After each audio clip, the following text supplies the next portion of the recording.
Fala pessoal, eu sou o Diego Souza, esse é o nosso canal Falando de Flu e no vídeo de hoje a gente vai trazer muitas informações sobre o Fluminense. Renato Gaúcho pediu reforços para o Fluminense? Quem o Fluminense vai enfrentar na Copa do Brasil? Também uma possibilidade de renovação de patrocínio master? Então, tudo isso ao longo dos próximos minutos, queria pedir já logo de cara a sua ajuda. Se você não é inscrito no canal ainda, se inscreve, dá essa moral pra gente. Se você gostar do nosso vídeo, compartilha com os amigos tricolores, compartilha no grupo tricolor e deixa o like nesse vídeo aqui e me diz o que você está achando do adversário do Fluminense da Copa do Brasil. Agora, sem mais delongas, bora pro vídeo de hoje. Vamos começar falando com essa história do Renato estar pedindo reforços.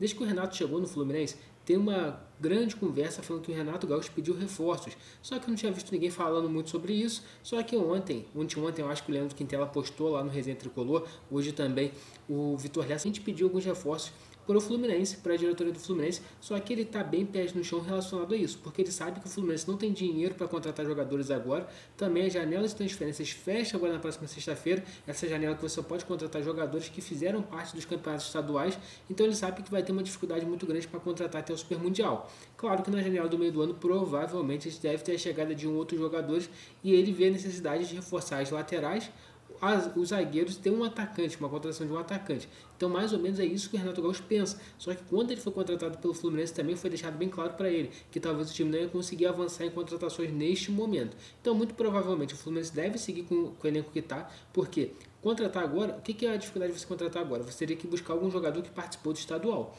Jogadores que participaram do estadual, que são realmente unanimidade, são jogadores caros. Você vai ter que em algum clube tirar um jogador que é titular de outro time, ou você vai ter que fazer uma aposta contratando em cima da hora. E o Fluminense fez muitas apostas nisso esse ano. O Lavega é uma aposta, o Liscano é uma aposta, Paulo Baier é uma aposta, o Hércules, que a gente achou que seria uma realidade, mas está sendo uma aposta, está tendo que se adaptar ainda. Então o Fluminense buscou muitos jogadores, o Freitas uma aposta, buscou muitas apostas. Eu não acho que nesse momento o Fluminense deve ir ao mercado tentar contratar mais uma aposta. Acho que o Fluminense vai manter os jogadores que tem e lá no meio do ano, com a janela aberta, podendo ter novas opções de contratação, o Fluminense busca de uma forma diferenciada esses reforços aí que o Renato Gaúcho está pedindo. E eu acho que até o meio do ano a gente tem um time bom, né? Vai dar para competir, vai dar para fazer uma boa temporada. E eu acho que realmente precisa de um atacante para ser o reserva do Germancano. O Everaldo não se prova ser esse cara para ser o reserva do Germancano e até em algum momento brigar por posição com o Germancano. Isso aí para mim é muito óbvio. Mas eu não acho que o Fluminense vai conseguir contratar agora, né? O Fluminense nesse momento está jogando pela Campeonato Brasileiro Sub-20, está perdendo de 1-0 e muitas pessoas falam do Kelvin, né? Que está jogando na base, que poderia ter oportunidade no time principal para ser reserva do Germancano, mas vamos aguardar, né? Como que vai se dar esse processo de tentativa de contratação do Fluminense no meio do ano, se vai chegar alguém ou não. Outra notícia também importante desse vídeo trata-se de renovação de contratos de patrocínio. Ontem, né, a Superbet renovou seu contrato com o São Paulo. O São Paulo que vai receber, né, lá no final de 2030 140 milhões por ano da Superbet. Só que nesse primeiro momento não vai receber isso tudo. Nesse primeiro momento eles vão receber apenas 78 milhões. Então o Fluminense, que tem um contrato com a Superbet, esse contrato está defasado, porque quando o Fluminense fechou esse contrato ainda estava começando a chegar as bets aqui no futebol brasileiro. Então a gente sabe que vai passar por um processo ainda de reestruturação. Mas durante estava sendo feito o lançamento dessa bet no São Paulo, da renovação do São Paulo, foi perguntado sobre o Fluminense. E o diretor lá da Superbet falou que nos próximos dias deveremos ter novidades sobre isso. O Fluminense deve fazer um anúncio de uma extensão, né, até 2028. Uma renovação de contrato. O contrato atual do Fluminense vence em 2026, então a gente deve ter essa extensão. Então nos próximos dias com certeza vamos ter essa confirmação e com certeza o valor do Fluminense vai ter que ser um valor muito alto. O São Paulo eles vão receber R$1 bilhão no contrato todo, ao longo desses 5 anos de contrato. O que a gente pode destacar aqui nessa questão da bet do Fluminense? Provavelmente o Fluminense não vai receber esse valor todo. O mercado publicitário de São Paulo é muito mais forte do que o mercado carioca, então lá em São Paulo eles vão ganhar mais, mas o Fluminense deve ter uma elevação desse valor. E o que eu acho legal? O Fluminense ter essa renovação de contrato por 3 anos, por quê?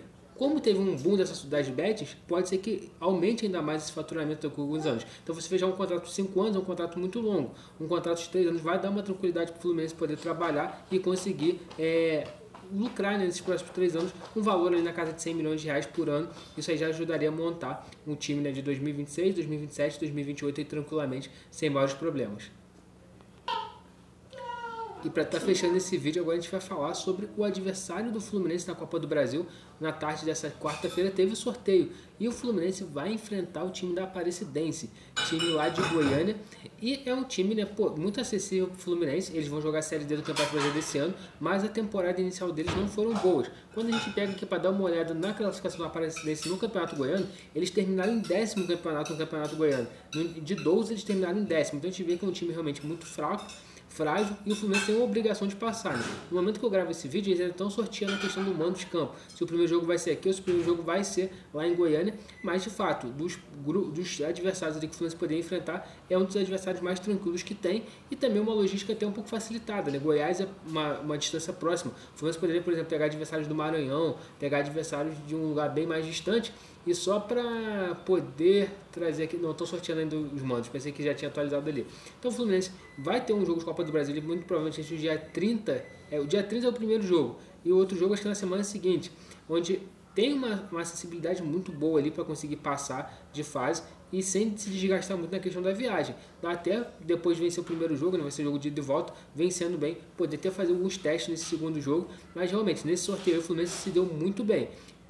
Acho que os adversários mais difíceis que pegaram aqui, estou tentando dar uma olhada aqui rapidinho, né? O Palmeiras, por exemplo, que pegou o Ceará, um confronto de Série A. Então vai ter uma dificuldade muito grande nesse confronto, mas os demais vai ser super tranquilo ali, né? Os times ainda têm muita facilidade, times de Série A que vão pegar times de Série C, Série D, mas a partir das oitavas de final, aí muda tudo. Aí realmente começa a ficar muito complicado, que é todo mundo num pote só e quem sair se pega aí na Copa do Brasil. Então, pessoal, essas são as notícias desse vídeo nosso da tarde. Queria pedir sua ajuda. Se você não é inscrito no canal ainda, se inscreve, dá essa moral pra gente aqui no Falando de Flu. A gente está querendo chegar aos 11.800 inscritos. Deixa seu like nesse vídeo e também vou pedir para vocês, dar um recado para vocês, né?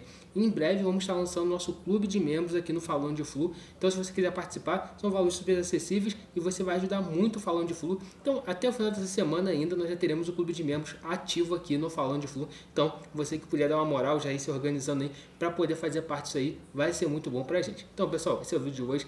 Não deixe de se inscrever no canal, deixar o seu like. Saudações tricolores e até a próxima.